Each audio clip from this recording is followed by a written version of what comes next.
So it's been a while since I've made a video about something that didn't make me cringe into a permanent state of scoliosis. I don't really know why. I guess I get kind of insecure that you all think I'm cringe whenever I geek out about my own interests. But I also realized that yes, I am cringe. But I am free. Also, there's nothing wrong with spreading a little positivity every so often, right? So this video doesn't really need an introduction because I'm about to talk your ear off about one of my autistic obsessions. Strap in! Greetings, my good bitches. The name's Francis, Coke Francis. I'm an editor, comedy writer, drag artist, and I'm here because I'm still bitter about Final Fantasy XVI getting snubbed for Game of the Year. Seriously, you guys gave a nomination to a remake of a 20-year-old game. Really, Mary? In case you couldn't tell by all the references in my past videos or just, looking at me, I have been fully thriving in my Final Fantasy era. I promise I won't call it that for the rest of the video. I thought it was cute. I'm clearly speaking for a lot of people when I say that the Final Fantasy series is very, very important to me. This series and Persona 5 are the only games that made me genuinely want to be a better person. They're also aesthetically a huge influence on my style of drag. Final Fantasy and Japanese RPGs are the gateway into homosexuality. That girl loves a zipper. Fun fact, I spent forever trying to figure out what I was gonna wear for this video. Was I gonna wear something inspired? Was I gonna wear an actual Final Fantasy cosplay? If I did wear a cosplay, which game would it be from? Who would it be? What could I afford or put together in a short amount of time?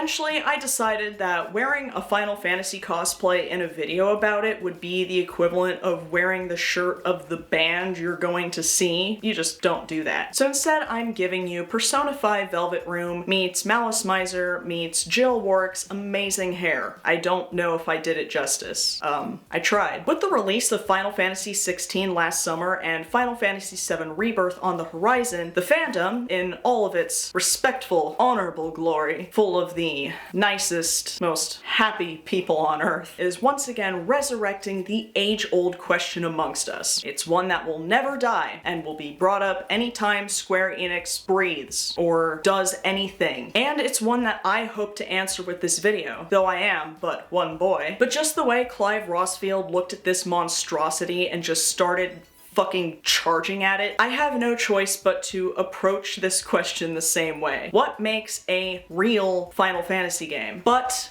before we get into it, if you are a fan of watching a very tired drag queen talk about nerd shit forever, I ask that you please go on an epic adventure with your buddies with the sole intention of punching God in the face. When you finally meet that son of a bitch, take it a step further by going ahead and unzipping your pants and dick slapping those like and subscribe buttons as hard as you can. I hate to ask, but I would super appreciate it if you gave this video an extra hard dick slap. It took a lot of time and effort and help from my partner and my co-producer. And most importantly, aside from a few cutscenes, all gameplay featured in this video is actually my own.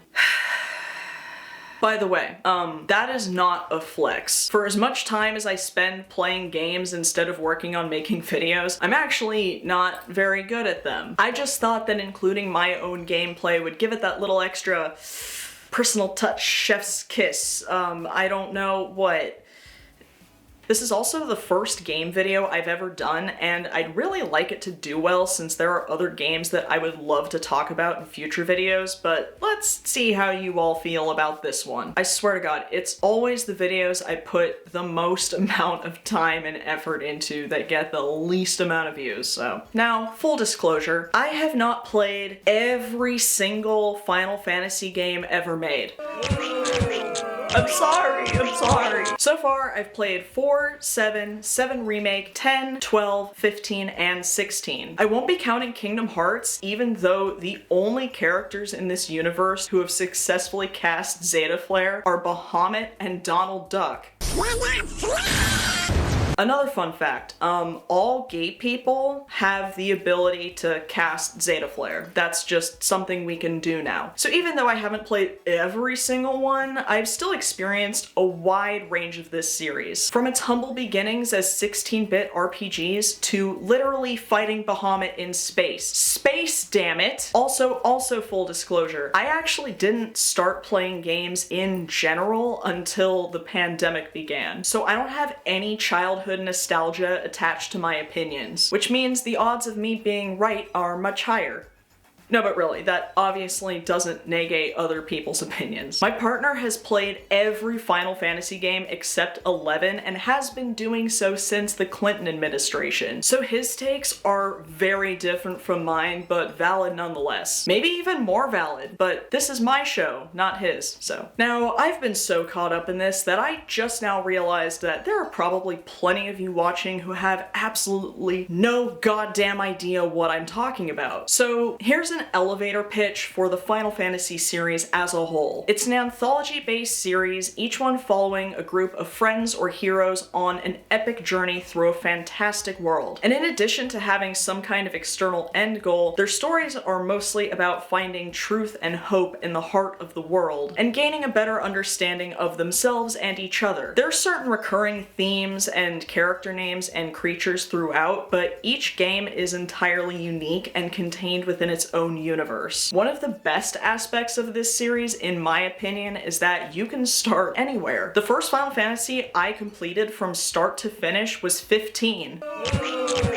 Hey, it literally said for fans and first-timers. But these are stories and tropes that can be represented in any form of media. The important thing here is that these are games, interactive experiences that could last anywhere from 20 to 30 to potentially hundreds of hours. You spend as much, if not more, time with game characters than you would from characters in a long-running TV series. The protagonist has an end goal, and so do you just by playing the game. And there are countless ways to experience them. And eventually, like any other form of media, you learn what you like and what you don't like, what excites you versus what bores you to tears. And this is where the real divide amongst Final Fantasy fans comes into play. Pun fully intended. This may come as a shock to some of you, but the gaming community isn't exactly pleasant to be around.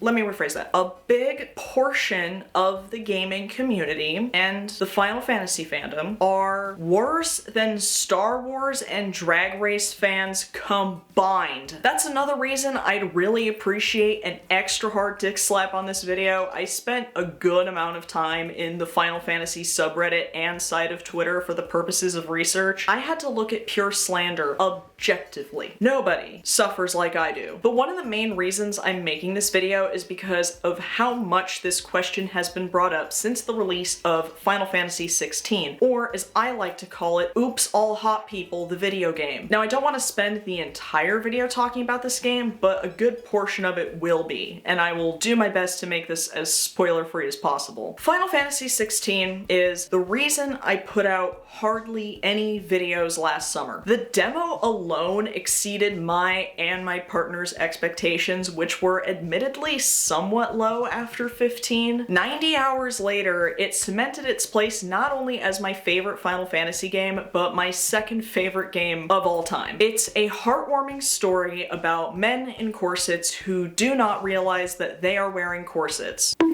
Ow! One of the most common recurring themes throughout all the Final Fantasy games is crystals, magic, using crystals for magic, etc., etc., especially in the earlier games. In the world of 16, crystals are the main source of the economy in the vast continent of Valisthea. There are people who can wield magic without crystals, known as bearers, and they are literally enslaved by society. And since using magic takes a toll on their bodies, they're used up until they turn into stone and then are cast aside and replaced. They do a really good job of hammering home just how fucked up this situation is, especially in the side quests. Without that brand, she would have been just another girl. Somebody's daughter, just like you. Dad said bearers don't have parents. They do. Parents that give them away. Families they'll never see again. Another recurring thing throughout this series are the icons, which are basically gods of certain elements like fire, ice, lightning, etc. In other games like 7, they're able to be summoned during battle and just absolutely fuck shit up. In this game, there are people who can embody these icons, and they're basically used as political pawns and weapons of war. Enter our boy Clive Rossfield, who's far too attractive for a name like Clive, and was supposed to awaken as the Phoenix Dominant, but that ended up being passed to his little brother Joshua instead. Clive's bitch mom, Annabella, hates him as a result, and in a very Game of Thronesy turn of events, she sells out her kingdom, has Clive's father beheaded, and sells her bearer son into slavery. The best Final Fantasy protagonists, in my opinion, have a ton of trauma that they actually handle really well, considering the circumstances. Clive should have Sephiroth-level mommy issues. Mother is waiting. 13 years later on the battlefield, Clive encounters his childhood friend Jill, who's also been a prisoner of war this whole time, and they would have remained there if they weren't rescued by Cid, which is the recurring name throughout all of the Final Fantasy games, I think starting from 2 onward, but they're always embodied by very different dudes each time. The Cids are almost always the coolest characters in the game, but holy shit, Riz Master General over here took it up several notches. You look at him right now and tell me you aren't exclusively into men in their mid-40s. Ow, god damn it! So Cid's fighting for a world without magic, without crystals, and most importantly, without slavery, where everyone is equal. So he's essentially running like an anarchist commune where he does just that, and Clive and Jill join his cause to destroy these gigantic fucking crystals.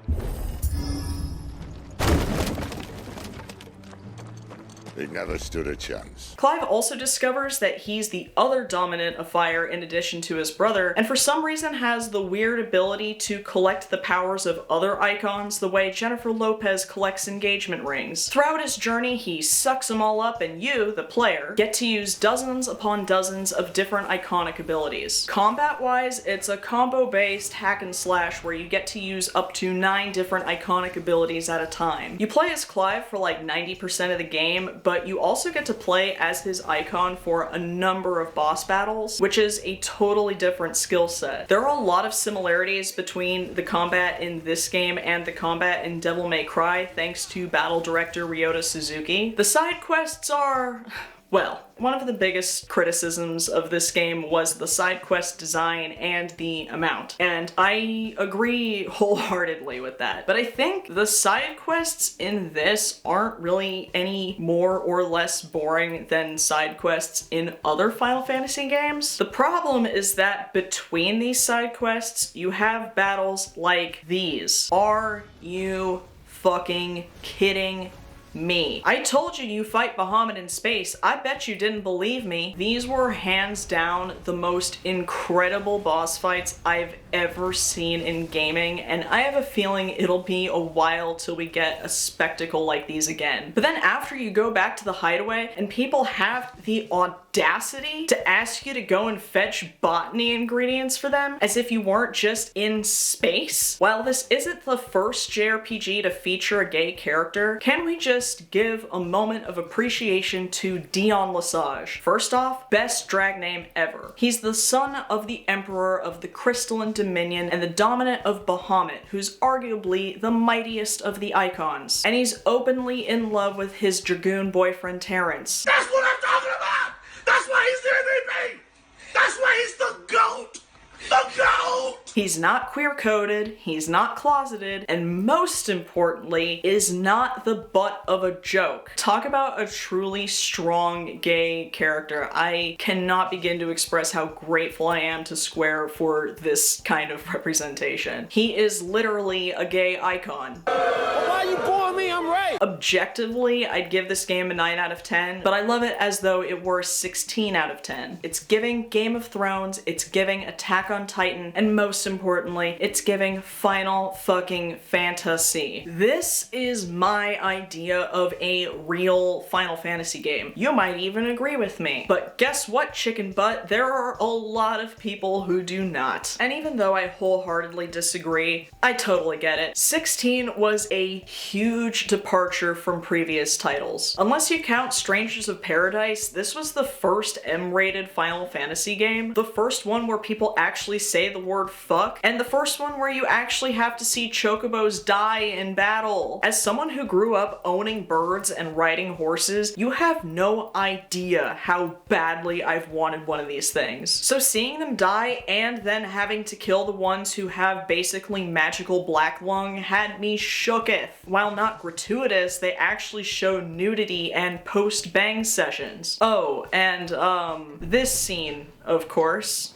Ah, you're awake. But why was he naked?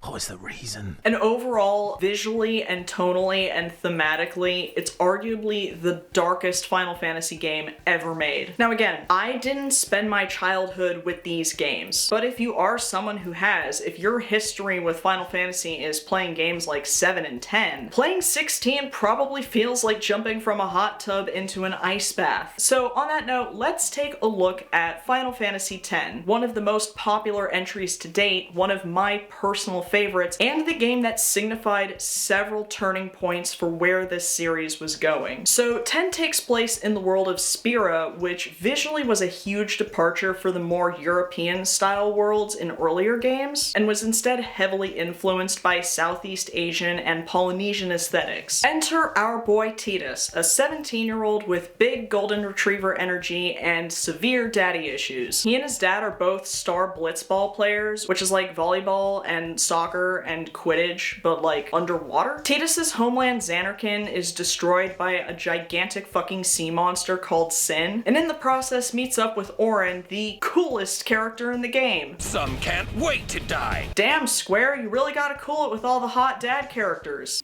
Ow, stop it! He's then whisked away to Spira and his story begins. It's here where Tidus meets Waka, the local blitzball captain played by Bender from Futurama, and Yuna, a young summoner who's about to begin a pilgrimage to defeat Sin, a sort of high priestess, if you will. He also meets hot goth mommy Lulu.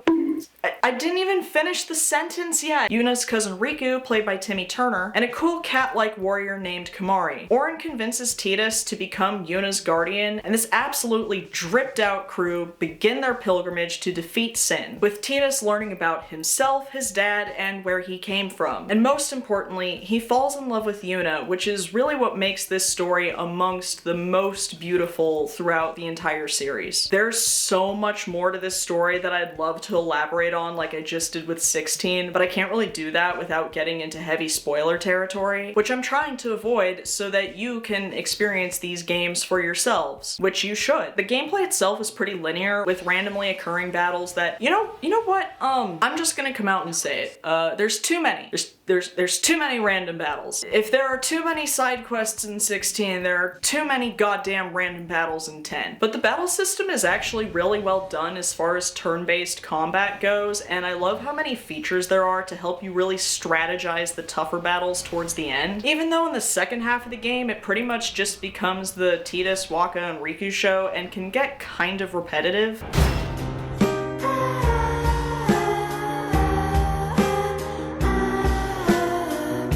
But you have to remember that this was all the way back in 2001, and all the intricacies that are present in modern gaming just weren't really a thing back then. And you have to give credit where it's due. Considering the other titles that came out in 2001, this was visually peak and holds up today. We didn't think any computer-generated animation could top the absolute feast for the eyes that was the first Shrek movie, but god damn it, Square absolutely served cunt here.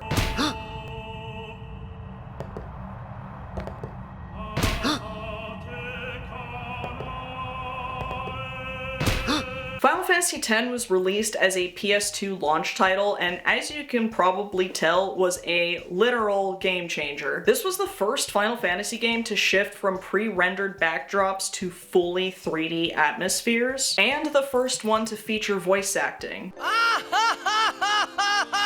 Aside from 10-2, this was also the last time a Final Fantasy game would be turn-based, and brought back the conditional turn-based system after using the active time battle system for games 4 through 9. I personally prefer this system so much more than ATB because you're actually being rewarded on how well you strategize a battle versus how quickly you act. Now, there are a lot of fans out there who firmly believe that real Final Fantasy games are turn-based, and it's perfectly fine to have that preference. My favorite game of all time is turn-based, but by this logic alone, that means there hasn't been a real Final Fantasy game in 23 years. As a simp for 16, I scoffed at that statement originally, but I do think there's more to that than what's on the surface. So Final Fantasy itself came into existence thanks to this guy, Hironobu Sakaguchi, who's also the coolest dude ever, and he regularly does interviews with content creators and YouTubers. From entries 1 through 10, he was the main showrunner and had a cohesive vision that was reflected in all of them. 6 through 8 came from a desire to break away from the games they had been doing for 10 years prior, which is why they traded in the usual medieval aesthetic for the Industrial Revolution aesthetic in 6, and the dystopian diesel punk sci-fi landscape in 7. なんでしょうね。まあちょうど娘が生まれたんですよね。はい、これをやってる最中に、まあ正直そこは大きかったですよね。最後のエンディングとかもね、なんか、新しい命がもうゼロから生まれこの世にこう来るあの不思議さをこう実体験しちゃってもなんかあれは未だに、人生の中で多分一番こうショッキングな。そこなのかな。クリスタルとかもいらなくないみたいな。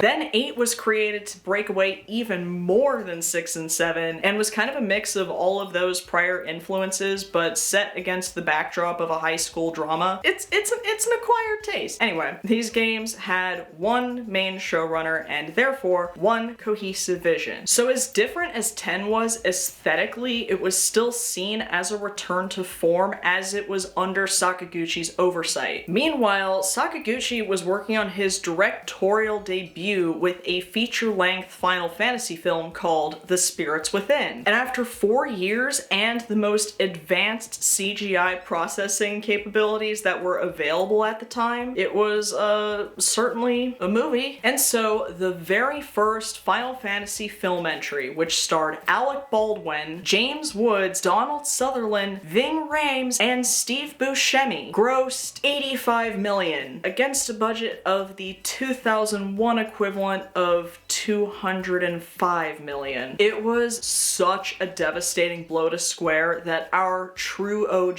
Hironobu Sakaguchi, had to step down. Sakaguchi's departure marked the beginning of a new chapter in the future of Final Fantasy, starting with sequels being produced for the first time, something he did not want. Basically, and you Gen Xers will know what I'm talking about, the parents weren't home at Square anymore, and it was pretty much anything goes at that point. Every entry after that was something entirely different, but they didn't really quite come together the way that the earlier titles did due to a lack of a cohesive vision. 10-2 was released shortly after Sakaguchi stepped down. Technically, this one was also turn-based, but it's really only remembered as that time all the girls in FF10 had an awesome J-pop slumber party. Not that there's anything wrong with that, by the way. The game looks fun. 11 was an MMO, completely out of left field. 12 was supposed to be a different game, and it was actually a pretty good one, but somehow got the Final Fantasy name put on it. 13 was an attempt to return to form, but man, did that one not work out. Personally, I gave up playing when I realized that the battle system is the equivalent of somebody whispering in your ear how to do everything, and then the game basically just doing it for you. But I digress. 14 was another MMO that was so disastrous upon its first launch, it had to be completely overhauled by producer Naoki Yoshida, who's known as Yoshi P by all the cool kids. 15 was originally going to be a sequel to 13 before being pulled in so many directions that it was basically an incomplete game upon its first release. The only way to find out what the fuck was actually happening was to purchase DLCs that came out out years later, and even then, the story was extremely lacking, which is such a shame considering that the game itself is still pretty fun, and Prompto Argentum is one of my favorite Final Fantasy characters ever. We're both obsessed with chocobos, and he is exactly what I look like out of drag. Oh,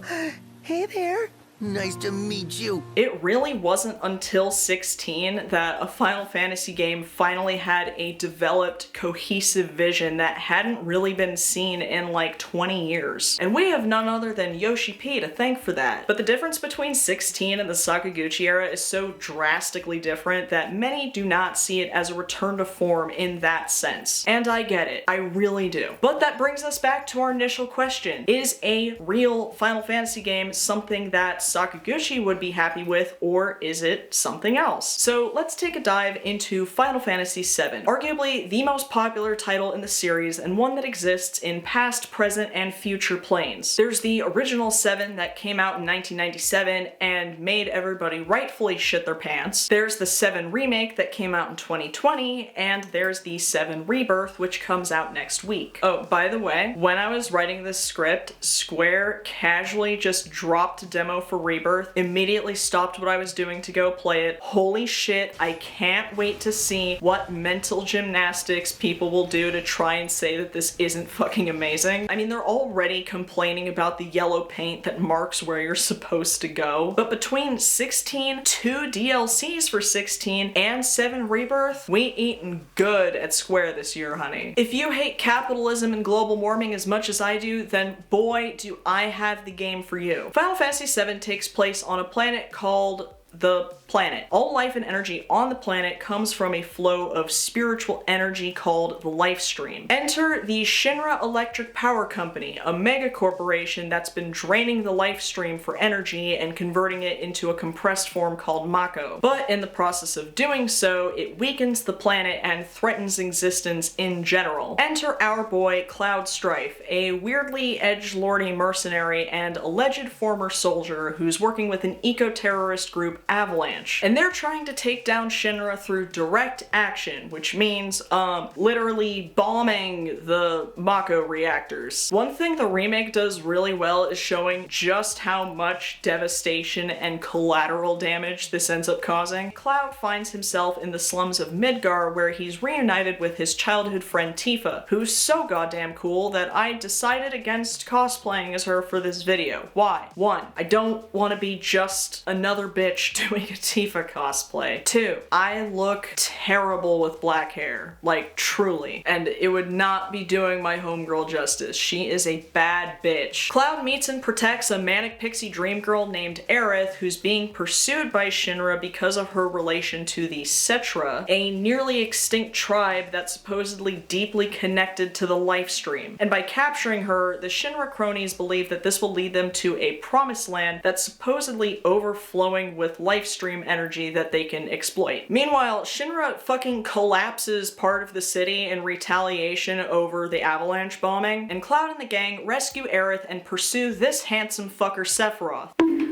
I can't say the word handsome. His whole deal is that he was once known as the world's greatest soldier and was one of Cloud's heroes, but when he finds out his origins and that he's more or less just the result of a science experiment by this crazy bastard, boy, he does not take that news well and snaps and decides to absorb the Life Stream to become as powerful as possible. And so Cloud and the gang embark on a journey to stop Sephiroth and Shinra from destroying the planet. To say Final Fantasy VII was a big deal would be the understatement of the damn century. This was the first game in the series to use 3D computer graphics and polygonal models. Now, this game was already 3 discs long, so if they had made fully 3D backgrounds, this would have had more discs than I've slipped. Instead, they used 2D pre-rendered perspective backgrounds and could be manipulated by shifting the camera angles and the sizes of the 3D characters to provide a sense of scale. This is the definition of work smarter, not harder. That combined with the full motion video cutscenes and the fully 3D battles made this game a cinematic experience and set a new standard for the industry. Also, I couldn't make a video about this without mentioning character designer Tetsuya Nomura, who played a massive role in creating all the characters and monsters that we know and love and remember, and helmed the story of the original 7 with Sakaguchi. He was also the director of all the Kingdom Hearts games, and after leaving during the creation of 15, he returned as director for 7 Remake and is now the creative director for 7 Rebirth. Which brings us to the 7 Remake, which came out in 2020. This covers the first part of the original 7 that's set in Midgar, but expanded into a 40+ hour game. Unlike a lot of remakes, which maintain pretty much the exact same game, like the Resident Evil 4 remake or the freshly released Persona 3 Reload, the 7 Remake was a massively different experience. Not just visually, but the overall gameplay itself, especially the battle system. There were plenty of aspects from the original that were kept, but instead was action-based with the ability to switch between characters, each with their own moves and weapons and strengths. That's one thing about 7 Remake that I would have kind of liked to see in 16, since you don't get to control anybody in that aside from Clive and sometimes your awesome doggo. They make up for it by giving Clive all of the things, and I don't really think it actually affected the game's quality in any way. I just think it would have been cool to play as Lightning Daddy every so often. I am so glad I played the original 7 before playing the remake, because man, it really hits different once you're already acquainted with that original world. There's so much attention to detail and such a great recreation of all the things we already knew and loved. Character development is also massively expanded on, especially with Aerith, who's treated as more of a MacGuffin in the original. You can actually see the growth of her and Cloud's relationship and that he's actually falling for her. Fucked as he is in the head, poor fellow. Personally, I'm a Cloud Tifa shipper. I think he needs a martial arts baddie who's still nice to him, and I think Aerith needs her golden retriever boyfriend Zack, but if I say that on Twitter, people will tell me to Persona 3 myself. I told you the fandom was a lovely bunch, didn't I? And this brings us to 7 Rebirth, which comes out next week and I already know is going to fucking slap. The demo actually reminded me a lot of the demo for 16, which gets a lot of exposition out of the way so that you can actually play the game once it comes out. The demo was Cloud's retelling of the day that Sephiroth snapped after finding out his history, and just as they did in Remake, they do a really good job of conveying the actual amount of damage done when Sephiroth burns a village to the ground. And you get to play as Sephiroth in the demo. The only way I can describe it to you is... was it good for you too, baby? Like a graceful gazelle he is. The battle system also allows for air combos like in other action RPGs. But from what I can tell, Devil May Cloud is going to be a very different game from Devil May Clive. Aesthetically, tonally, experience-wise, minigame-wise, you name it.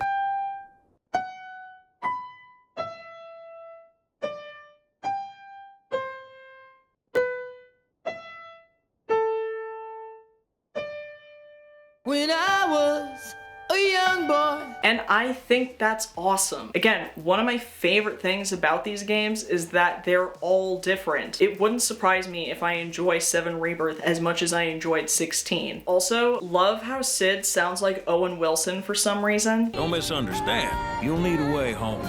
So when you're ready, I'll be here. Definitely wasn't expecting that. I don't know why. I guess I just assumed that ever since 16, every new iteration of Cid was just going to be voiced by Ralph Ineson. I can so easily picture him saying the "shut up and drink your goddamn tea" lines. Circling back to where we started. One of the main reasons I decided to make this video is because of the amount of pure vitriol around 16 circulating the internet. Listen, if you didn't like the game, that's fine. It's perfectly fine to have the wrong opinion. But my biggest wish for the Final Fantasy community and the gaming community as a whole is to stand by your statements that video games are art. This series means so many different things to so many different people, and just because someone else's favorite doesn't align with yours doesn't make it any better or worse. For example, I didn't care for Baldur's Gate 3. That's not to say say it isn't a good game. It's clearly objectively a great game. It just wasn't for me. But I still can absolutely see why it won Game of the Year. The Resident Evil 4 remake getting a nomination over Final Fantasy 16,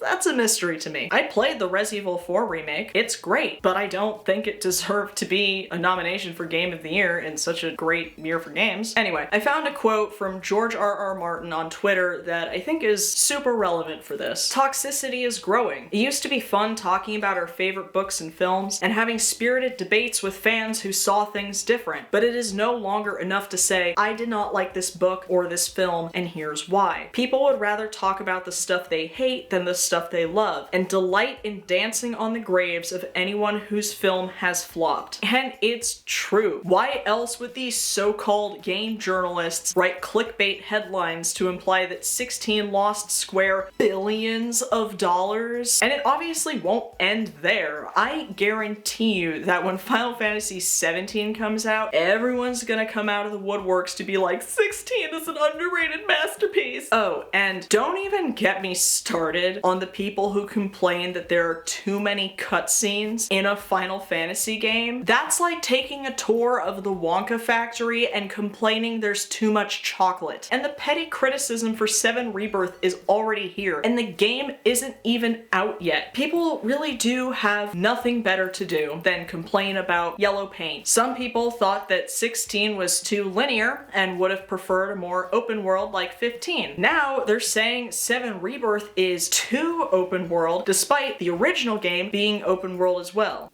Are you people ever fucking happy? But here's the thing, good bitches. I do know what a real Final Fantasy game is. I've had the answer this whole time. It was me all along, Hugo. God, that line goes so hard. The way I see it is Final Fantasy is like religion. It's been around for such a long time and has taken so many different forms. All of them are connected in ways and share a lot of similar themes and values, but are all unique in their own way. There are the more devoted followers with a more strict adherence to their beliefs, and there are the more passive, secular followers. Everyone has a different relationship and history with Final Fantasy, and therefore everyone has a different idea of what it means to them. The spectrum can range from casual fans to those whose lives have been saved by these games and their themes of finding hope in a dark world. The answer is that there is no right or wrong answer to what Final Fantasy is supposed to mean to someone. They're all equally valid because at the end of the day, we all played the same games. But rather than celebrating the beauty inherently present in that fact, everyone is just fighting with each other everywhere all the time. I'll just say this. Nostalgia is a hell of a drug, and none of the games are perfect because let's face it, perfect is boring. But hey, I'm just one drag queen with one theory. I think we should hear from longtime Final Fantasy composer Nobuo Uematsu on this topic. As you mentioned, Alex, a lot of fans, I think, say Final Fantasy changed or it's not Final Fantasy anymore, kind of as 10 with being the pivotal point. But whether you take video games or anime or manga, I think you always have to challenge yourself into producing something new and taking on new challenges with these mediums. So as you transition from one generation to the next, I still believe that what they've done and what they've created is Final Fantasy, and watching it evolve in the way it does makes guys like us, old geezers like us, quite happy. That's what I'm talking about! That's why he's the MVP! That's why he's the GOAT! The GOAT! But there has to be an answer as to which game is the best. There just has to be. What would true OG Sakaguchi say about this? Hey, I'm here with Hironobu Sakaguchi-san, the creator of Final Fantasy, and he has something very important to say. I like 9, of course. Final Fantasy 9 is the best. Well, you heard it here from the man himself. So here you go. That's why he's the GOAT! The GOAT!